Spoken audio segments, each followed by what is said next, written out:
Hey, I'll check out the audiobook of Lew Rockwell's Fascism versus Capitalism, narrated by me, Scott Horton, at audible.com. It's a great collection of his essays and speeches on the important tradition of liberty. From medieval history to the Ron Paul Revolution, Rockwell blasts our statist enemies, profiles our greatest libertarian heroes, and prescribes the path forward in the battle against Leviathan. Fascism versus Capitalism by Lew Rockwell for audiobook. Find it at Audible, Amazon, iTunes, or just click in the right margin of my website at scotthorton.org. All right, y'all, Scott Horton Show. Check out the full archives at scotthorton.org/interviews and at libertarianinstitute.org/Scott Horton Show. Follow me on Twitter at Scott Horton Show.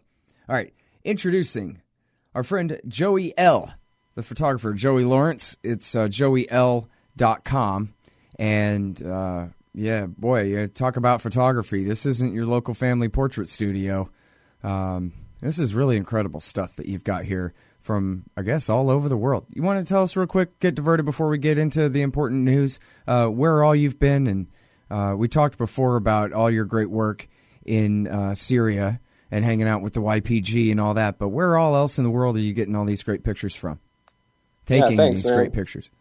Thank you. I mean, I'm certainly not above taking family portraits. Sometimes I get suckered into it myself at Christmas time. My work I should say not merely then. No, I mean, sometimes, when your family goes, oh, you're the photographer, it means you can take some family photos. Hey, there's nothing wrong with that. But no, my work is different. I work actually all around the world. At the end of the week, I'll be going back to Africa for another project. Iraq and Syria, especially from the Kurdish point of view, has been a focus of mine recently. But I've also done projects on indigenous cultures and minority ethnic groups all over the world, in Ethiopia, Indonesia. Some of my clients are National Geographic Channel, the U.S. Army itself, for some of their campaigns and advertisements and things like that. I'm a freelancer. I'm totally independent, and because of that, the things I've seen on the ground sometimes aren't filtered through the media apparatus that a lot of people are used to. Yeah. Well, and I'm not too much into movie stars and stuff, but Danny DeVito, huh? That's cool. You got to hang out with that guy even for a minute. Yeah, well, my Twitter stream always looks like an eclectic mess because the other day, I posted a magazine cover I shot with Blondie, and the next day I'm on a rant about something happening in Iraq. So it looks a little bit all over the place. But yeah, that's my work. I'm a photographer. I'm not a journalist, but I certainly pay attention and study the things that I'm photographing very, very closely. Right. And now tell me again the names of the movies about your time in Kurdistan, the two films that you did. Yeah, so the one on Vimeo right now is called Guerrilla Fighters of Kurdistan. People can check that out. It's more of a behind-the-scenes look at one of my first photo trip. And the others are still on their way in editing process, and they'll be ready really soon. But my most recent project is from the front lines of Raqqa. You can see that on my blog, joeyl.com/blog. And I wrote my own piece. It ran on SoftRep as well, the military publication, but on my blog, the images are displayed as big as can be. So I would suggest people to check that out if they're curious. Cool. Yeah, and again, that's joeyl.com. Easy enough, and lots of great stuff there to look at, too. Okay, so, yeah, speaking of Raqqa and the YPG and this and that, I'm doing this thing, a Q&A now, because people miss my live show where I did all my own talking so much. So I'm doing this Q&A thing, and people are asking me things like, what's the YPG? What's Rojava? What is Syrian Kurdistan in the most general sense? So let's start with that. What is Rojava?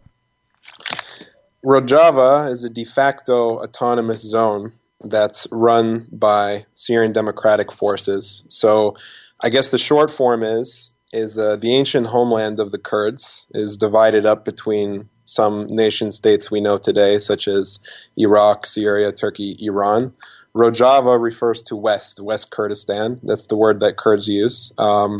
To fast forward in time, let's say, and we're skipping a lot of history here, but for the short version, When the Syrian army was forced to retreat from those areas in 2011, 2012, those Kurdish forces actually took control of the area near the Turkish border. So it's a contentious place because the Turks have been hostile to this movement.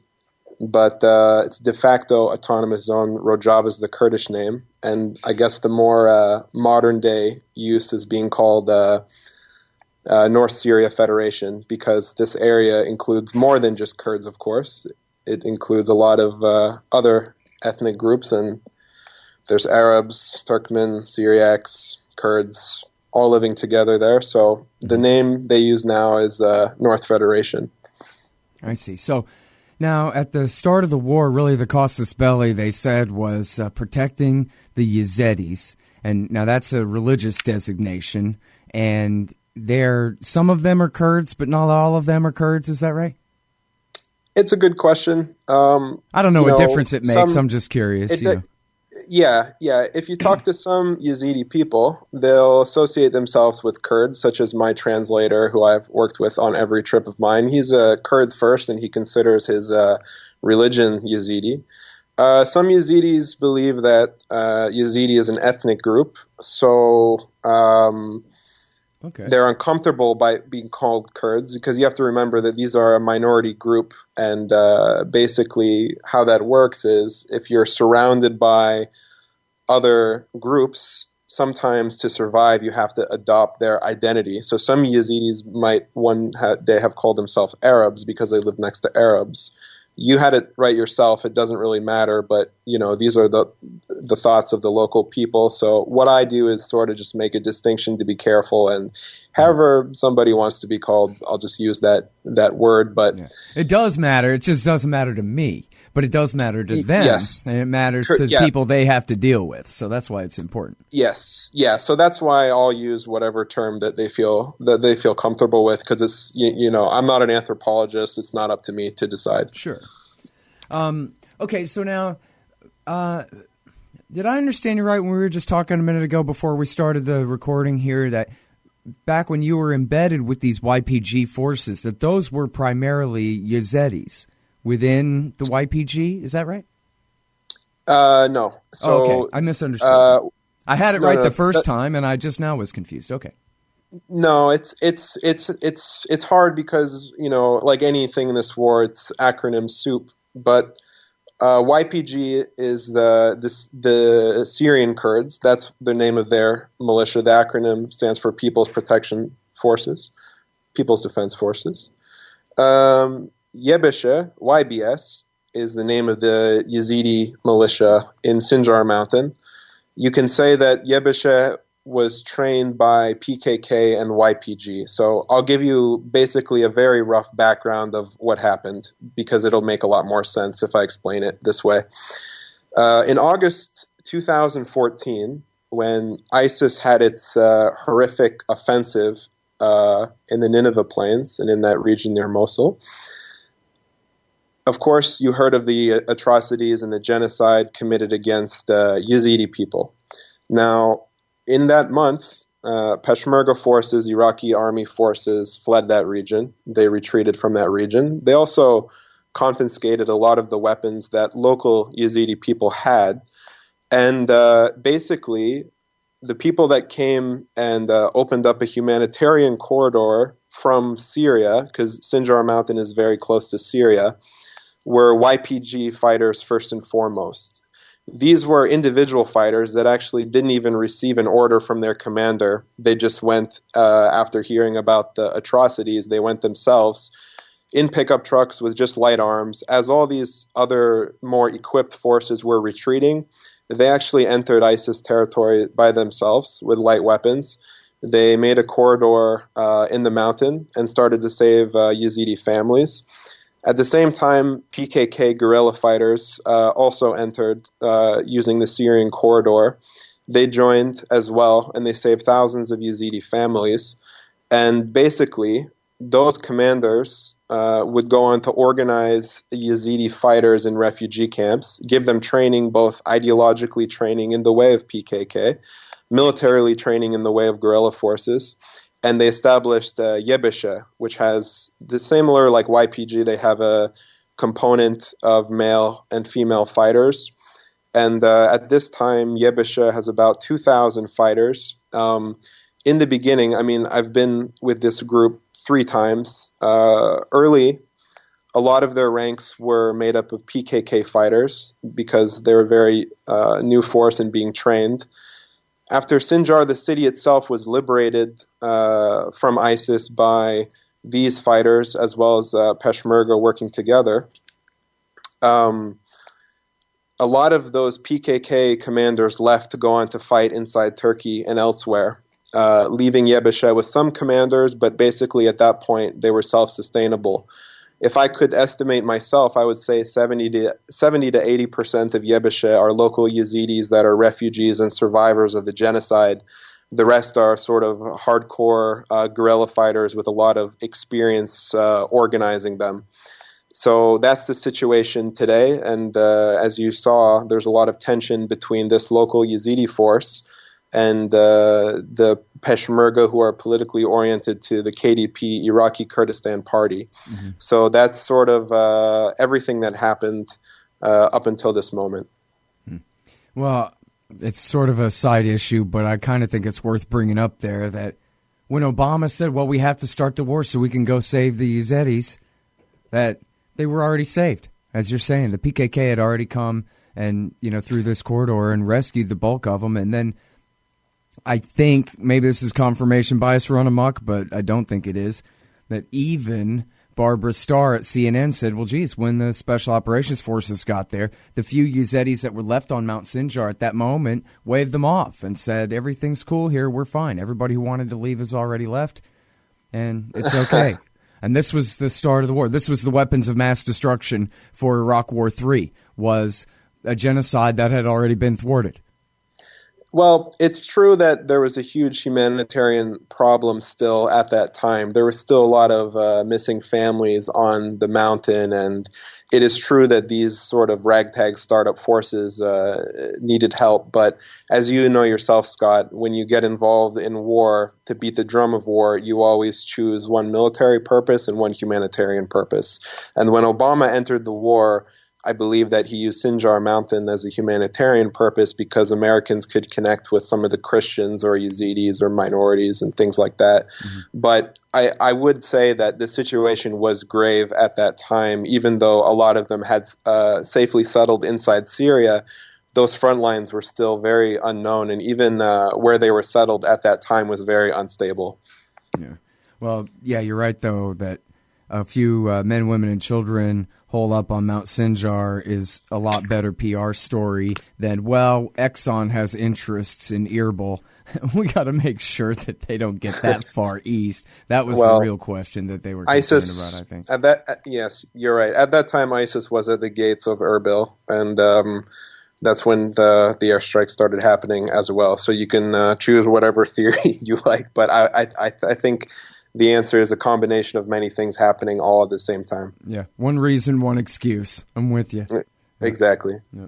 All right, now, so here's the big news. The big news is Erdogan, the dictator of Turkey, the new sultan of the Ottoman Empire, he's, not to characterize an American possibly soon enemy too harshly, but seems like he's just run amok, and right now, but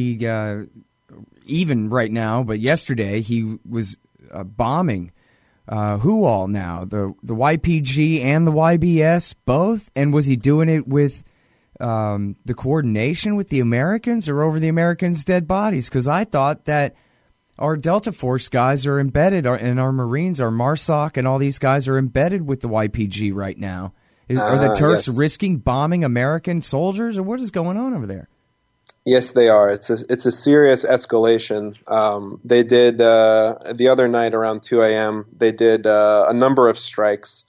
Maybe I'll describe what actually happened first, and then I can give you my analysis of why. Yeah. But you're right. They did strike maybe 6 miles, 5-6 miles away from an American position in Syria, as you mentioned. But basically around 2 a.m., the Turkish airplanes entered that airspace. They did strikes on Derik, which is a Kurdish town in Syria. And at the same time, they also did strikes on Yebeshe YBS positions in Sinjar Mountain. They also killed some Peshmerga fighters, which is being described as an accident because it's true that their target was the PKK-aligned YBS. I'm saying Yebeshe because it's like just the Kurdish pronunciation, but to make things easier, let's just say YBS. They did these strikes actually at the same time. The coalition is saying, actually, I was checking some of their reports just before I hopped on this call with you. They're saying that actually the Turks violated their agreement and they did not have proper warning.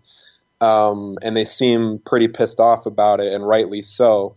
But this whole dealing between, the Syrian Kurds, the fighters on Sinjar Mountain, is a very contentious issue with Turkey, and the Americans have sort of had to play this balancing act because it's true that there are links to PKK inside of these groups, which is Turkey's number one enemy.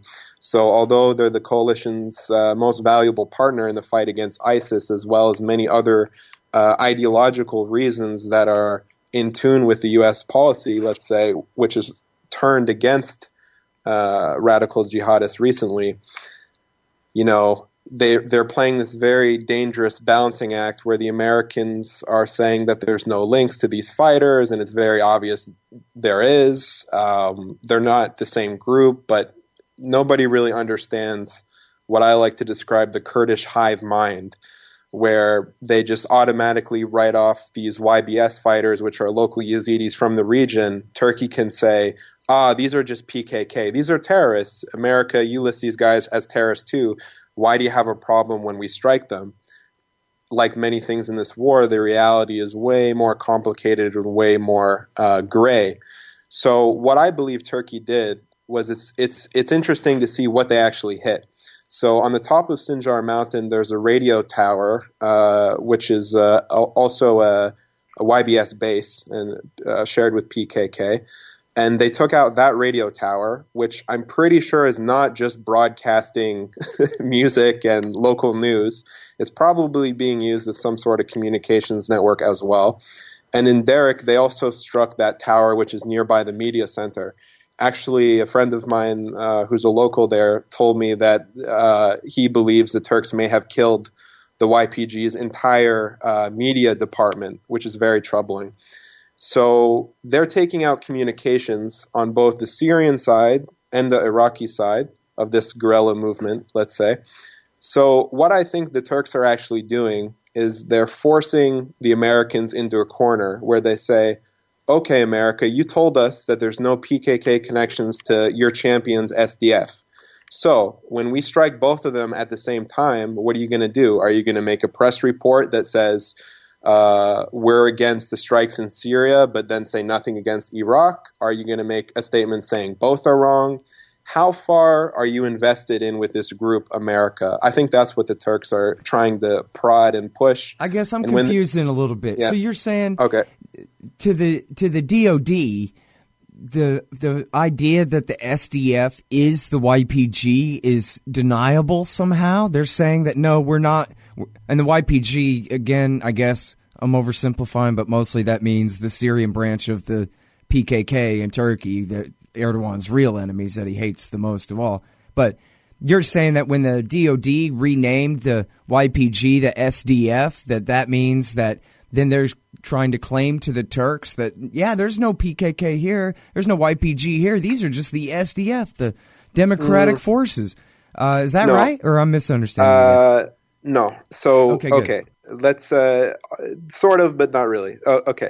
So SDF. Because that doesn't sound very deniable to me. I thought everybody knew the YPG is the PKK is the SDF. No? No. Okay. So Syrian Democratic Forces, SDF. You're right that it's a beautiful branding exercise. It's the word that Americans would love to use as their partners, SDF, Syrian Democratic Forces.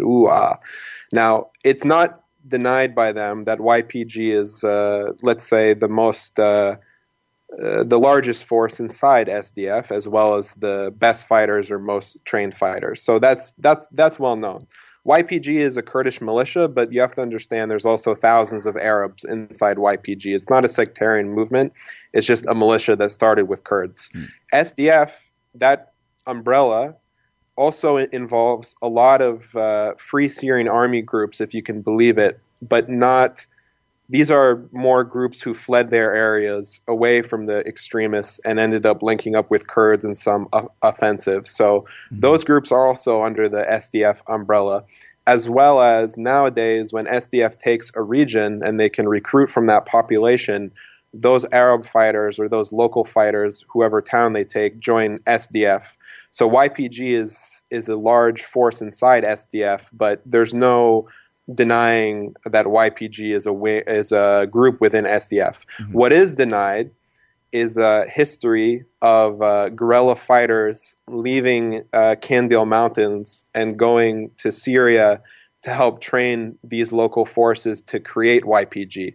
So I don't agree with the simple rhetoric that YPG is just the Syrian branch of the PKK. To say that is just really oversimplifying a very complex matter. You could say it just, for ease of words on the page, and that's what most journalists do.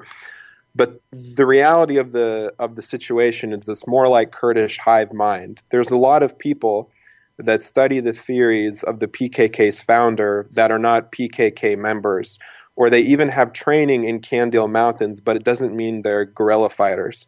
So when the Syrian army retreated in 2011, not only did individual guerrilla fighters either return to Syria because they were Syrian Kurds to begin with, but also politicians went over to that side who were formerly, let's say, wanted by the Syrian regime. So those people organized those local Syrian Kurds and local fighters into the YPG using their training from PKK. But does Kandil Mountain leadership PKK call YPG and do they say, like, we want you to take Raqqa? No. In that regard, they're different organizations. But are there no links between PKK and YPG? I actually don't believe that it's helpful for anyone, for the coalition to say stuff like that, because they're going to have to admit at some point that many of these commanders, many of these fighters are originally from PKK movement. And it doesn't help anyone to even have that group, untouchable, because certain things start to pop up. So, for example, Brett McGurk is the envoy to the president for the coalition against ISIS. Okay, he meets with some YPG leaders. Then some Turkish publications go crazy and they say, "Oh my God, look, YPG, they're PKK. Look who he's meeting. Here's the same guy in a PKK uniform." And actually, that doesn't help anybody's effort because they're hiding what is known to most analysts and very, very obvious. But it's just it's very, very complicated. It's like saying FSA groups are the same as Al-Qaeda. Not to make a ideological connection between these two groups that are listed as terrorist groups by any means, but it's just sort of like, I guess if you have, 5 words on a page, but the reality lies within hearts and minds of people, which, as you know, is really, really complicated. Hey, y'all, Scott Horton here for WallStreetWindow.com. Mike Swanson knows his stuff. He made a killing running his own hedge fund and always gets out of the stock market before the government-generated bubbles pop, which is, by the way, what he's doing right now, selling all his stocks and betting on gold and commodities. Sign up at WallStreetWindow.com and get real-time updates from Mike on all his market moves. It's hard to know how to protect your savings and earn a good return in an economy like this. Mike Swanson can help. Follow along on paper and see for yourself. WallStreetWindow.com. Well, it sounds like everything you're saying here, too, is set up for the question of what happens next. In other words, is America going to stab these guys in the back once they're done rousting the Islamic State out of Raqqa and go ahead and give their NATO ally Turkey carte blanche to, I don't know, wipe them out, but at least try to go ahead and attack them? Because it seems like Erdogan wants to pick this fight.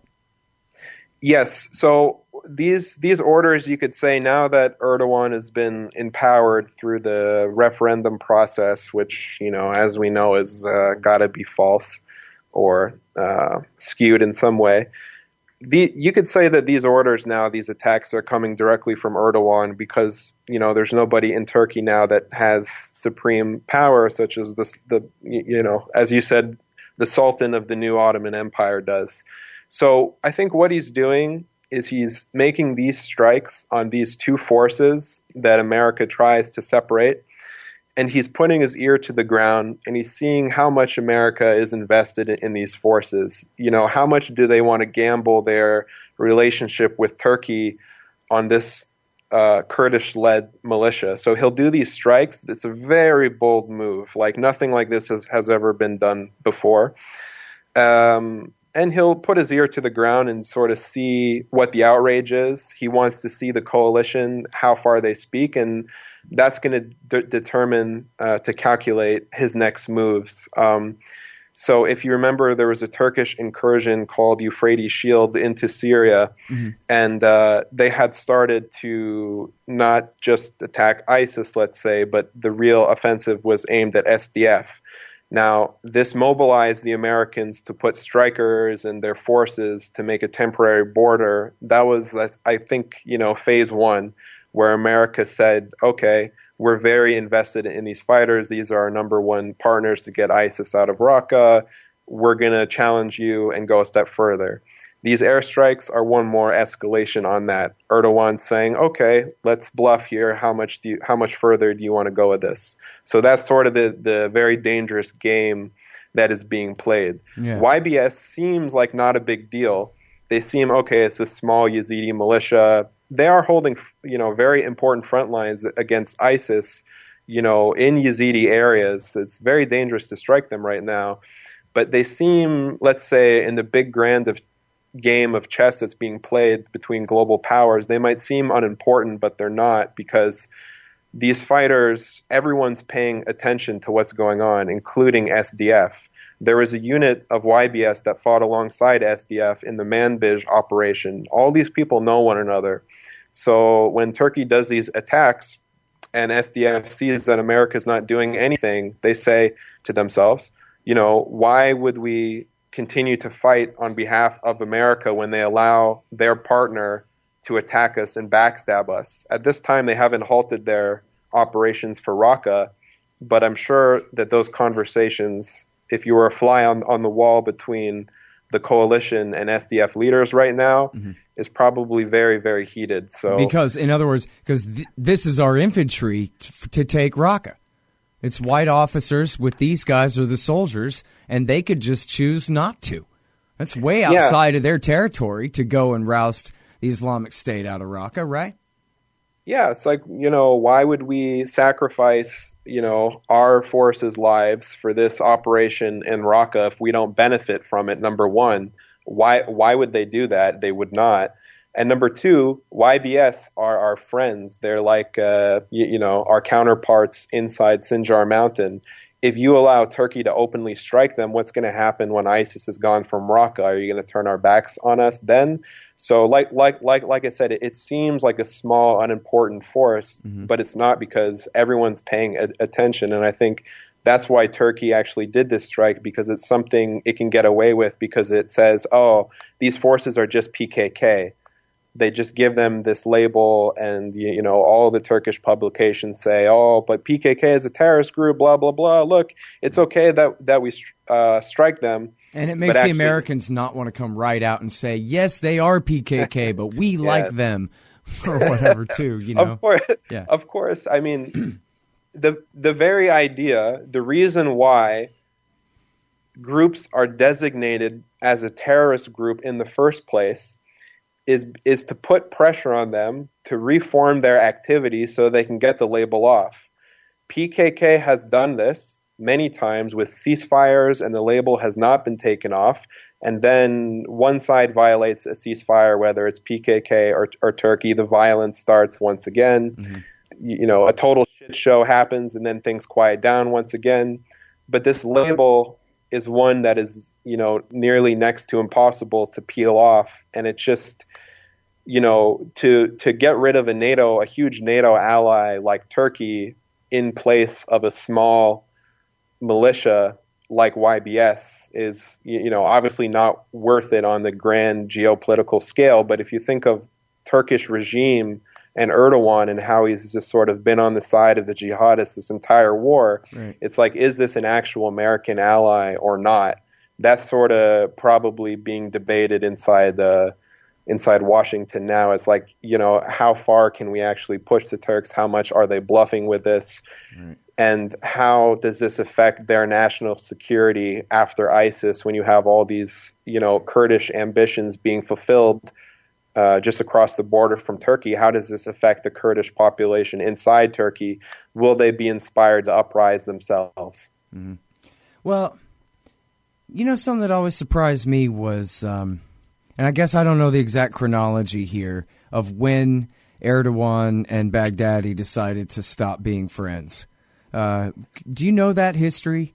Because, it was clear for a long time. In fact, Phil Giraldi, the former CIA officer, talked about going to Turkey. This would have been in 2012 or maybe 13, I guess. And there are guys raising money for the Islamic State right there on the street in Ankara, I think he said. It was no secret about it that, we knew for years and years and years that jihadists wanting to go fight in Syria, they go to Turkey and then they cross the border in from there, and that Erdogan was allowing this. Patrick Coburn, of course, reported this for years as well. So, yes. But then at some point, there were some ISIS attacks inside Turkey, and at some point, too, the Turkish government has attacked the Islamic State. But then I wonder, it sounds like Erdogan liked to be able to turn these guys on and off. And maybe, like you're saying yesterday and even right now, he's taking their side, at least objectively speaking, when he's bombing these YBS forces. Yeah, it's sort of like, the classic, the enemy of my enemy is my friend. So the reason why not just ISIS, but a lot of these jihadist groups inside Syria, the reason why they were given support both by, let's say, individuals in Turkey as well as the Turkish government itself, and rich individuals doing financial jihad from the Gulf, as well as intelligence apparatus from the Gulf. The reason why they threw their lot in with these groups early in the war, such as ISIS, is because of how effective they were at doing their dirty work for them. So ISIS does two things on Turkey's behalf really well. Number one, it was a force that was fighting the Syrian regime very well. That's a goal of Turkey. But more importantly, ISIS was fighting Kurds and crushing Kurdish ambitions very well. So for Turkey, it makes sense to funnel arms, intelligence, supplies, money to a group such as Islamic State, because it's doing their work for them and they don't have to get their army involved. Now, when did it become a fire that burnt their own hand? Well, there was some recent reports about Islamic State networks inside Turkey that didn't even scratch on Al-Qaeda networks inside Turkey, which is probably way, way, way more vast than ISIS. But there's been arrests in pretty much every single province inside Turkey. So now this fire that they've created has kind of come back to burn them. So when did that actually happen? Well, as you know, ISIS has sort of become America's big bad boogeyman inside Syria. Of course, it's a threat to locals who live there, but is ISIS a threat that's going to, come and take and destabilize America? Not really, unless it's through terrorism. And even that is just an overreaction of people to small-scale, unimpressive attacks at this time. So when did Turkey stop supporting ISIS? It's just when it became literally publicly impossible to do so. So I believe Turkey probably still has some back channels with ISIS, and it's sort of, realpolitik. We give you this, you give us this, you give us this, we give you this. That happens a lot inside Syria. But I think when it really came down to it was when Turkey actually the Turkish army entered Jarablus as the Euphrates Shield campaign. Because, as you know, those two Kurdish cantons were getting close to connecting with one another. And at that time, Turkey says, okay, it's time to enter Syria and drive a wedge between these two Kurdish factions. And to do so, they actually had to fight ISIS in Al-Bab. So I think that's when the relationship turned sour. And as you pointed out, there was a lot of ISIS terrorist attacks inside Turkey. I believe that those were probably some, backstabbing going on. But is there actual, credible evidence to say exactly what happened? No. But there's a lot of sort of weird evidence of, weapons being smuggled, being stopped by the gendarmerie on the border, and, all this kind of like weird stuff. Let me ask you this. I look at Erdogan's foreign policy and I wonder, did he go to Harvard or Georgetown? Because, I don't know, but boy, does he Erdogan sure seem to be digging some pits for his country to fall in. It's very sad because I don't believe the Turkish regime matches the ambitions of the Turkish people. I have a lot of Turkish friends here inside New York even, and they're very, very concerned for the future of their country, as they should be. I mean, Erdogan started off as a very good leader. It should be known that he totally reformed the economy of the country. When he ran, he actually ran on a platform of making peace with PKK, if you can believe it. But, they say power corrupts people. And because there's so many Turkish nationalists inside the country, picking a fight with the Kurds and making a state of emergency certainly boosted his power to unbelievable levels. So that's probably what was happening. I myself was hoping, and it was a very shred of hope, maybe I knew it wasn't going to happen, but I was hoping that if he did somehow get power in the referendum, he wouldn't have to appease this nationalist component of Turks anymore, and he could go around their backs and then start to talk to the PKK for a peace process again, because it wouldn't be supported by that nationalist element inside Turkey. But I think Erdogan is sort of clever enough to know that he has to do that to keep the country together. But it doesn't really seem like that's happening now with these new strikes just the other day. Yeah, that's that Obama theory of power. Yeah, once he gets the total power, then he'll mellow out. That's probably usually not how it goes.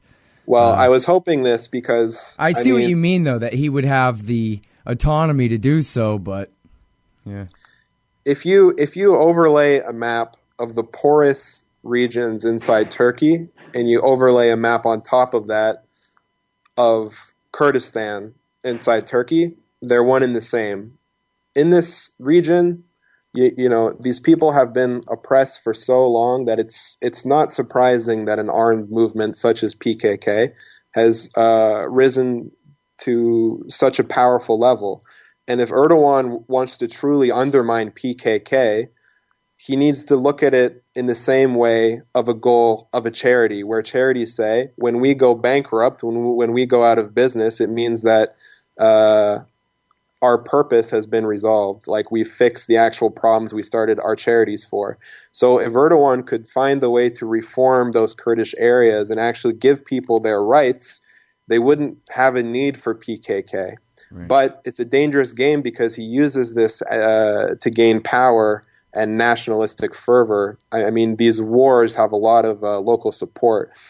But it just gets down to the point is like, how much does he want to destroy his own country? Because the Kurds are a huge population inside Turkey. So at that point, it becomes very, very dangerous, a very, very dangerous game that he's playing. Mm-hmm. Hey, Al Sky here. First, I want to take a second to thank all the show's listeners, sponsors, and supporters for helping make the show what it is. I literally couldn't do it without you. And now I want to tell you about the newest way to help support the show. Whenever you shop at Amazon.com, stop by ScottHorton.org first, and just click the Amazon logo on the right side of the page. That way, the show will get a kickback from Amazon's end of the sale. It won't cost you an extra cent. And it's not just books. Amazon.com sells just about everything in the world except cars, I think. So whatever you need, they've got it. Just click the Amazon logo on the right side of the page at ScottHorton.org or go to ScottHorton.org/Amazon.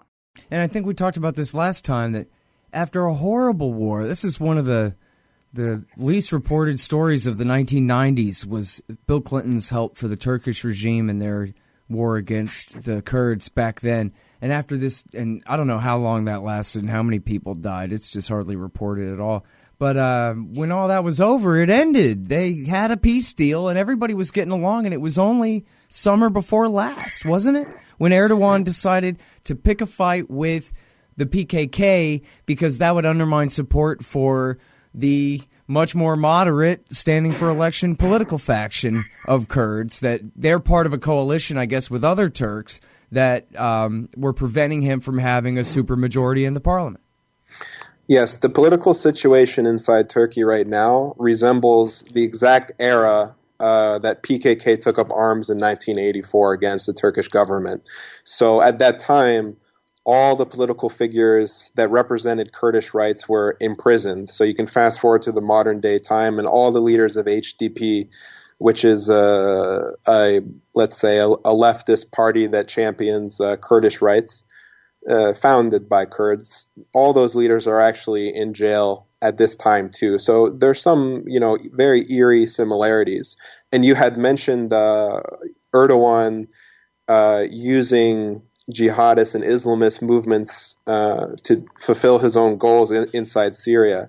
For Kurds, this is actually not a new thing, because even in that time frame that you just mentioned, the Turkish government was also helping jihadist Kurdish parties like Hudapar and these kind of groups to actually fight PKK on Turkish soil itself. So in Kobani battle, for example, the famous Battle of Kobani, in which YPG and YPG famously defeated ISIS for the first time, they realized that a lot of the ISIS fighters that they were killing in the initial waves were actually Kurds from Turkey, Kurdish ISIS members, and those probably had a connection to some of those radical parties that were sponsored by the Turkish government. So when you get on the ground and you see things from the Kurdish perspective, all these kind of conspiracy theories, weirdly start to make sense, because from their own perspective, they think, look, these nation state powers, they're trying to eradicate us. They're trying to steal our history and wipe us off the face of the earth.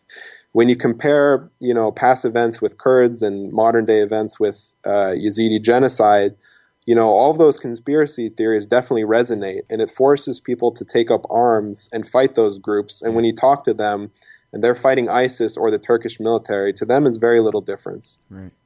Well, and that's the whole thing, right, is the Islamic State and the Iraq War too, and all that aside, you have this tragic situation with this region of Kurdistan that has always been politically divided. As you ticked them off before, they're divided by 4 or 5 different nation states, 6 nation states right now, if you want to throw in parts of Armenia and Azerbaijan and all that up there. That's part of that is claimed Kurdistan as well. That, there's not even any series of wars that could end up leading to an independent Kurdistan even ever. Here's just this landlocked territory divided up by powers that'll never relinquish it. Not the Iranians, not the Syrians.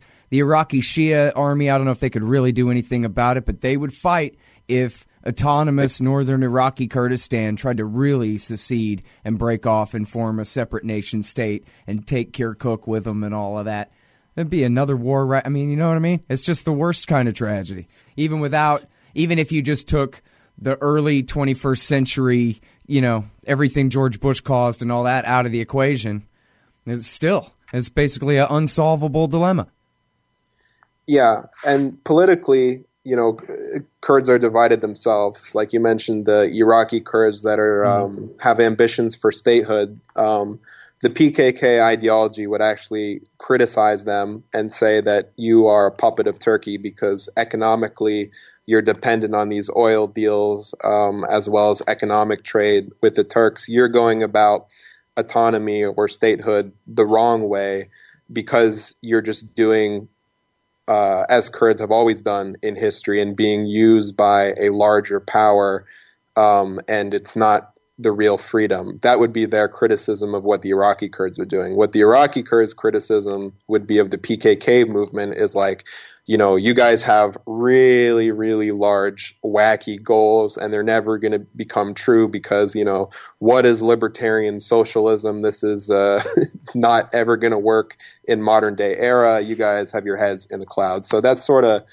the reality of the ground between Kurds. But as I mentioned in those strikes in Sinjar, some of the Peshmerga bases that were right beside YBS bases, some of them actually died as in those same strikes. So these forces as individuals, these fighters, they're just, all Yazidis, all Kurds. All these disputes are happening more at the political level. I even saw myself in Sinjar Mountain, Peshmerga and guerrillas, sharing trenches together, sharing weapons, fighting ISIS. It's just when this group is gone, if they're the glue that holds everything together, that's when the infighting starts. Right. Yeah. War is the health of the local militia. Yes, exactly. All right. So, a couple things. Forget the politics. Tell me more about your time in Raqqa. How long were you there, and what all did you see? And were you slinking around, under the nose of Islamic State cops, or what the hell was that about? No, I wasn't in Raqqa, the city. I was with the SDF on their offensive. Just on the outskirts. He didn't sneak into town there. Okay. Yeah, right. Not in a million years. There's been some brave journalists that were in Raqqa before the Islamic State took control of it, and there's some interesting stuff when the rebels threw the regime out. But me, myself, the closest I got was a town called Tel Saman, which is still on the front line. And basically what the SDF is doing, if they're not stopped by Turkey, is they're fighting in the countryside, seeking to surround the city so that they can become the dominant force to take the city. Of course, they have a political interest of getting rid of ISIS because, Raqqa is their main capital. It's where they're planning attacks from. There can be no peace in the region with ISIS as a neighbor. However, at the same time, the SDF's interest also has to be in the amount of weapons that they can amass from this offensive. I mean, let's just be honest here, because they're going to have to defend the autonomy that they've managed to capture at this point from the barrel of the gun, from Turkey, from future Syrian regime, from any group. They're in a sea of enemies right now. So participating in the Raqqa offensive, although it's going to be a bloodbath, these guys up until this point have just had so much success with coalition airstrikes, but just light arms and basically no weapons. So the amount of supplies they can get from a military offensive like that would indeed help them protect what autonomy they can keep post ISIS, post war. So that's what I think the actual interest is. It doesn't mean that the individual fighters themselves don't care about Raqqa people. Of course they do. Including Arabs that are in SDF that are from Raqqa that are literally fighting to go home, such as the group Liwa Shahuda al-Raqqa, which I was with on the front line themselves. Again, it's interesting to see if this will be the force that actually takes Raqqa. I believe so. You had mentioned, is America going to backstab SDF after ISIS is finished? I originally thought so. I think that's what most people think will happen. But at the same time, if you look at American bases being built inside Syria, they are investing a lot of money and a lot of cement on huge runways, a lot of weapons. And it's sort of like, is this, all staging for the Raqqa offensive, or are you looking to have permanent bases here? Americans have always looked for a political party inside Syria to support. Way before the war, they've been wanting to undermine the regime and have a lever. So will Rojava become that is the question that I think will be answered after Raqqa is finished. Mm-hmm. Man, what a mess. Is there a list anywhere of the different armies? I was trying to count them. Sometimes I count 10, sometimes I count 13 or 14 different sides fighting in this war. I'd like to find the master list and see who's all back and who. And I'm not even counting necessarily all the funders from the Gulf and all that. But it just depends what day you're looking that up, because I've wrote this in my blog, but after 6 years of war, all these groups have sort of started to absorb one another, and only the most ideologically strong groups have managed to thrive. That includes SDF. It also includes ISIS. Of course, they couldn't be more different, but these are very strong ideologies that have absorbed, some more fragmented rebel factions and groups to their cause. So I think we're seeing a very big sorting out of all these forces that sort of had the same goals in the beginning, and 6 years later, could any of those protesters in 2011, could they have anticipated a group like SDF or a group like ISIS being the dominant players now? I don't think so. For us who've studied Kurdish side of the war since the beginning, it was always a very fringe sort of thing to look at, because the real war, of course, was between rebels and the Assad regime. Yeah. Nowadays, well, over here on this show, we knew from the beginning. This is just Al Qaeda in Iraq is back. That's all. Well, from the very get-go. Yeah, I mean, they're definitely the most strongest player among the rebels.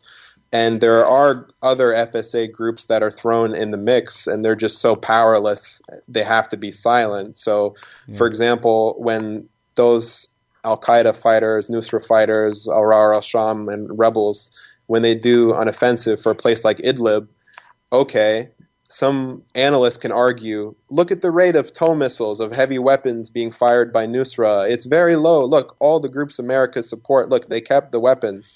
But if you look at that offensive, who took authority of Idlib after that offensive was done? Of course, it was the jihadis, because the other groups are so small and powerless. Al-Nusra will say, okay, use your moderate finger to fire the trigger, and I'll take authority of the place afterwards. So this is the reality inside Syria. There are FSA groups, but that are what would maybe be described as moderate, but they are so small and so powerless that at this point they're never going to be able to become America's champion inside Syria. And by the way, most of the moderate FSA groups, they ran away from that infighting when al-Nusra disrupted those groups, and a lot of them joined SDF. Mm-hmm. So the guys from Raqqa... When you say a lot of them, how many?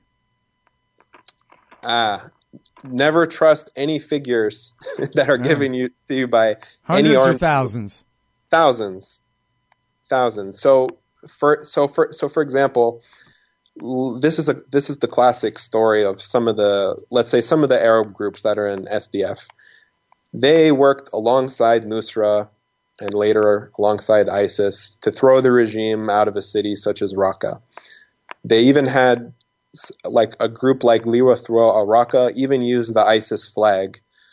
Then they realized that these groups were al-Qaeda, there was infighting, and by one way or another they would be pressured out to the countryside near Ainisa and slowly have to retreat till they're pushed into Kurdish areas and fight alongside YPG against these extremists. So a lot of those FSA guys that are from Hazm movement and blah, blah, blah, whether their units moved or just as individuals, like literally running away from the extremists who they describe as like sons of Syria fighting sons of Syria. I didn't want to participate in this. Mm-hmm. They all settled where it was safe.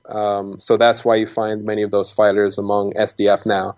Now, it is certainly a way smaller component than YPG, but they are among them, and I have spent time with those guys, and they have probably some of the most interesting stories of any group in the war.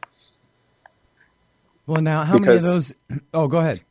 Oh, I was going to say, like, one of the classic things that they'll do is they'll point to the wounds that they have from the regime, and they'll point to the wounds that they have from ISIS. Mm-hmm. And, they have very interesting stories. Like, they were inside Aleppo fighting the regime. One commander told me, like, they were approached by Turkish intelligence. Turk said, we'll give you this many weapons, but a certain percent have to be fired toward YPG. And they're like, fuck this. I don't want to be involved. And they eventually dissolve or join another group or fade away and get absorbed into some other structure. That's the reality, unfortunately. Mm-hmm. Well, I think... there's at least an article or maybe a political cartoon or something in the fact of Al-Qaeda changing their name all the time from, Al-Qaeda in Iraq to the Islamic State of Iraq, the al-Nusra Front, and then, of course, ISIS broke off again. But then they're the Fatah, this and that. Now they're the Tahrir, the other thing. And I guess they're going to change it again next week. And they just figure... It's not quite working yet, but if they just keep changing the name, at some point people will lose track and forget that they still are sworn loyal to Ayman al-Zawahiri, the butcher of New York City. Yes, I would say you're 100% correct. They love rebranding exercises. There's probably some guy in Qatar with a pie chart explaining how to rebrand themselves. And at the end of the day, that is the most dominant rebel faction. And at this point in the war, any assistance that goes to that side is, of course, going to help the al-Nusra Front originally in whatever acronym they want to give themselves. Yep. All right, listen, man, I'm sorry I'm out of time. I got to interview Postal about this gas attack now. See how that goes. But I sure appreciate you coming on and talking about all this great stuff with us, Joey. Yeah, it's my pleasure, Scott. Thank you for having me on the program. Good deal. All right, y'all, that is Joey Lawrence, Joey L., the photographer. Check him out at joeyl.com. A lot of great work there and a great blog. And there's a movie and another one coming about his time hanging out with the Syrian Kurds there. So check out all his great stuff there at joeyl.com. That's the Scott Horton Show. Check out the full archive at scotthorton.org and at libertarianinstitute.org/Scott Horton Show. And follow me on Twitter at Scott Horton Show. Thanks, y'all. Hey, Al Scott here. If you've got a band, a business, a cause, or campaign, and you need stickers to help promote, check out thebumpersticker.com at thebumpersticker.com. They digitally print with solvent ink, so you get the photo quality results of digital with the strength and durability of old-style screen printing.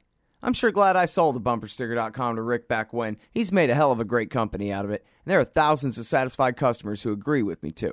Let thebumpersticker.com help you get the word out. That's thebumpersticker.com at thebumpersticker.com.